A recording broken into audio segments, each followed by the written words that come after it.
Assalamualaikum warahmatullahi wabarakatuh. Kembali lagi bersama saya petani muda Indragiri Hilir Riau.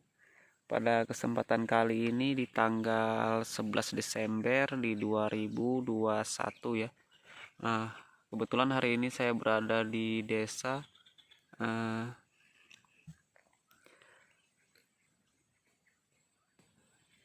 Karya Tunas Jaya, teman-teman. Kebetulan kita lagi berada di lahan bekas cabai, kemudian kita tanami timun ya, tanpa dicabut tanaman cabainya sendiri. Nah, untuk tanaman timun ini sendiri 3 varian, teman-teman. Untuk yang pertama Jatapi, dan kemudian yang kedua Mercy, dan kemudian yang ketiga Batara ya. Kalian bisa lihat ini untuk pertumbuhan kurang lebih di usia 27 hari ya, 25 sampai 27 hari setelah tanam. Dan untuk sistem lanjaran kita gunakan sistem Ardo ya. Nah, lanjaran sistem Ardo. Nah, ini punya teman ya, tuh yang punya tuh di sana tuh tidak pakai baju. Kebetulan kita bekerja hari ini. Beliau minta tolong untuk melakukan pemasangan tali ya, pemasangan tali lanjaran. Nah, untuk kepanjangan tajar yang kita gunakan ini, saya berdiri di atas bedengan, teman-teman. Untuk kepanjangan dari tajar sendiri, dari ujung sampai ke dasaran, kita menggunakan 2,5 meter.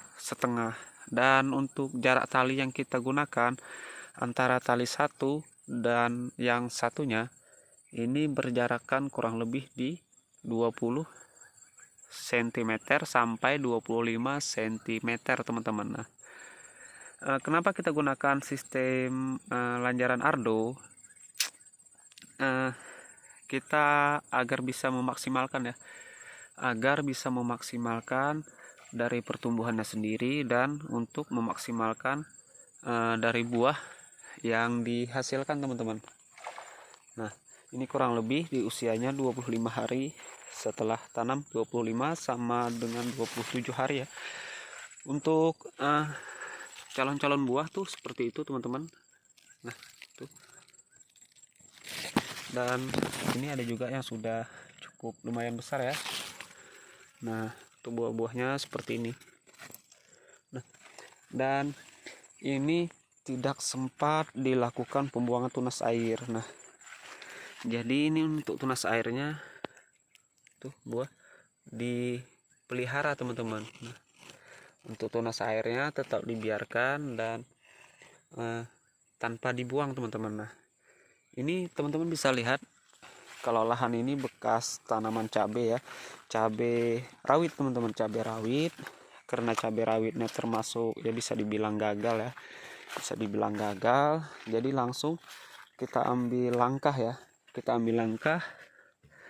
untuk melakukan penanaman timun. Nah, ini pohon cabai rawitnya sendiri ya, tuh masih ada buah-buahnya 1-2 ya.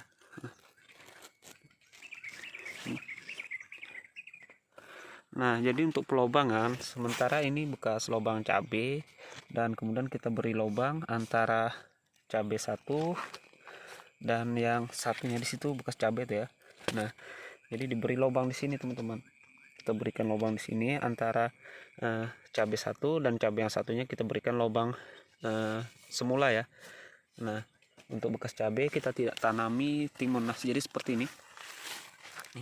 Itu bekas cabai, kemudian ini timun, kemudian ini cabai. Dan cara tanam kita lakukan 1 lubang 2 benih ya. Nah, kebetulan ini mati, teman-teman, 1.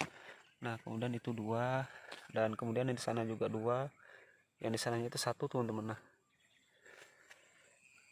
jadi untuk cara penanaman itu dua ya, teman-teman. Untuk 1 lubang kita berikan 2 benih.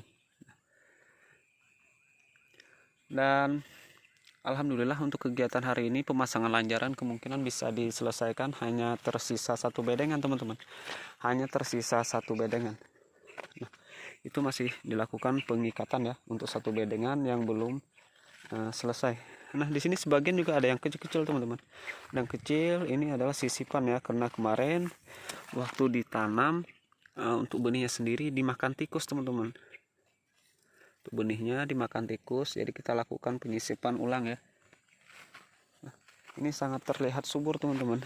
Ini kemungkinan di usia 33 hari sampai 35 hari kita akan lakukan untuk pemanenan yang pertama. Nah, untuk pertumbuhannya seperti ini. Nah saya ini berjalan di bawah di bawah tajar. Jadi untuk cara melakukan penyemprotan pun teman-teman dilakukan melalui paritan ya, melalui paritan. Nah kalau saya kemarin saya melalui bedengan, dan kemudian kalau teman ini sendiri dia melakukan penyemprotannya melalui paritan. Nah sebetulnya kemarin dia pengen sih melakukan penyemprotan melalui bedengan, tapi karena cabai ini tidak dilakukan pencabutan, jadi ya dia berinisiatif. Kalau kemarin kan saya gunakan tajar cuman kepanjangan 2,30 meter ya. Kebetulan untuk teman ini sendiri dia gunakan tajar itu memiliki kepanjangan di 2,5 meter, 2,5 meter, 2,60 meter, dan bahkan ada juga yang sempat 2,70 meter ya untuk cara pemasangan tajar dari bedeng satu ke bedeng satunya ya. Nah jadi kita bikin seperti rumah seperti itu ya. Tuh, kalian bisa perhatikan dengan baik ya teman-teman. Nah oke teman-teman, saya hanya memberitahukan, insya Allah nanti saya akan update lagi untuk video ini kalau saya ada bermain ke sini ya, ataupun saya ada pekerjaan di sini. Saya akan update lagi tentang pertumbuhan timun yang beliau tanam ya. Nah namun ini masih untuk timun ini sendiri, ini juga masih di bawah cara-cara dan trik dari saya teman-teman. Nah meskipun ini tidak semuanya ya, saya terus terang teman-teman, ini untuk cara-cara dan trik tidak semuanya dari saya, namun sebagian besar ya, sebagian besar itu juga trik dari yang saya pernah lakukan teman-teman. Nah oke teman-teman, mungkin kita akan pulang ya, karena ini sudah sudah kelihatan betul ya, karena ini di sore hari. Kita akan pulang karena perjalanan kita cukup lumayan jauh sih teman-teman. Nah nantikan untuk video kelanjutan ya. Kalau kalian suka dengan video ini silahkan tuliskan di kolom komentar apakah video ini akan kita lanjut, apakah video ini akan putus sampai di sini ya. Nah itu tergantung dari permintaan kalian juga sih teman-teman. Oke teman-teman, saya rasa cukup sekian. Inilah kegiatan saya hari ini, 1 hari full saya bekerja di sini ya. Oke teman-teman, cukup sekian. Assalamualaikum warahmatullahi wabarakatuh. Salam sukses.